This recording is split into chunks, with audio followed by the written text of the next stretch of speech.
Good morning and thanks for joining us for KBUI 2 News Midday. I'm Rick Douglas. Now to your top 11 stories at 11. Just before 8 this morning, Boise firefighters responded to reports of smoke filling a home in the city's north end. It happened in the 2500 block of West Heron. Fire officials say the fire was contained to the attic. It was briefly upgraded to 2 alarms due to the home's close proximity to others on either side and because the home has a basement. No injuries were reported. One person is dead after a shooting this morning at Wayne Community College in Goldsboro, North Carolina. A Wayne County official says the victim, a longtime employee, was shot on the 3rd floor of the college's library building and that the shooter and victim knew each other. The campus was earlier in lockdown as police went building to building looking for the gunman, but they now say they believe he fled the campus. Caldwell police are asking for the public's help as they investigate a case of child enticement. They arrested this man, 33-year-old Alejandro Gonzalez, on April 10th after they say he was seen interacting with a 15-year-old girl on North Illinois Avenue in Caldwell. Police say Gonzalez had made previous advances toward the same girl. Gonzalez was arrested on charges of stalking and child enticement. Detectives are asking anyone who also had contact with Gonzalez to contact Caldwell police. The explosive growth of Boise is good news for a city looking to make its mark in the West, but bad news if it can't accommodate conventions and companies looking to hold large-scale meetings here. The problem is so acute, the Boise Chamber of Commerce tells KBUI 2 News, we've already lost lucrative deals to fill up hotel rooms because there just aren't enough to go around. But an Oregon developer has a plan for a boutique hotel downtown. Brian Obie says his 104-room project will fit right in. It's a very convenient location to Boise State, to the park, to the zoo, to on the entertainment side, as well as the customer side, and then, of course, adjacent to downtown Boise with all the amenities there being just a block away.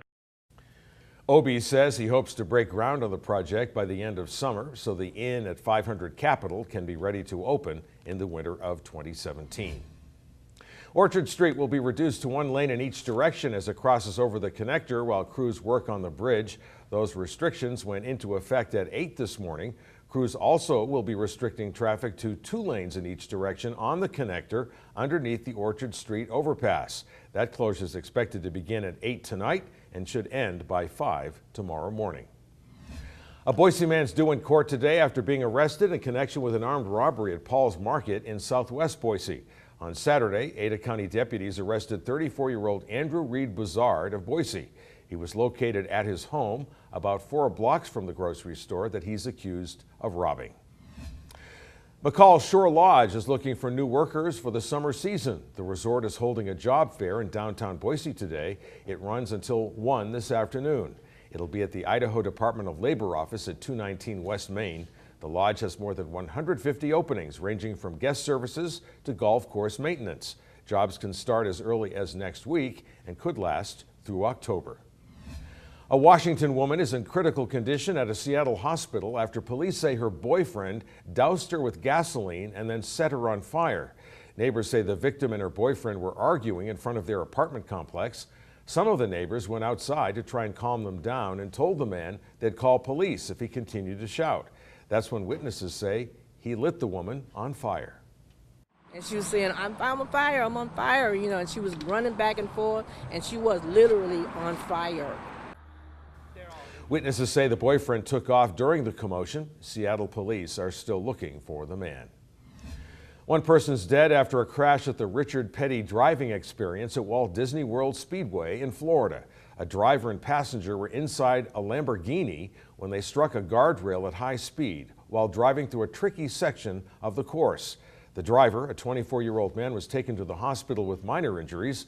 His 36-year-old passenger, however, died at the scene.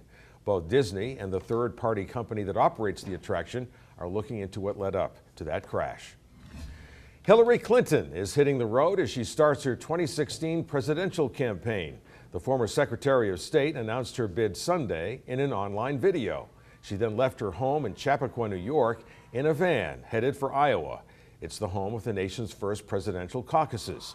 Mrs. Clinton will hold her first campaign event tomorrow in eastern Iowa. Aides say the road trip was her idea. Jordan Spieth is the Masters champion with an 18 under total. tying the tournament record set by Tiger Woods back in 1997. Spieth closed with a 2-under-70 for a 4-stroke victory over Phil Mickelson and Justin Rose. Spieth is the first wire-to-wire win since Raymond Floyd back in 1976.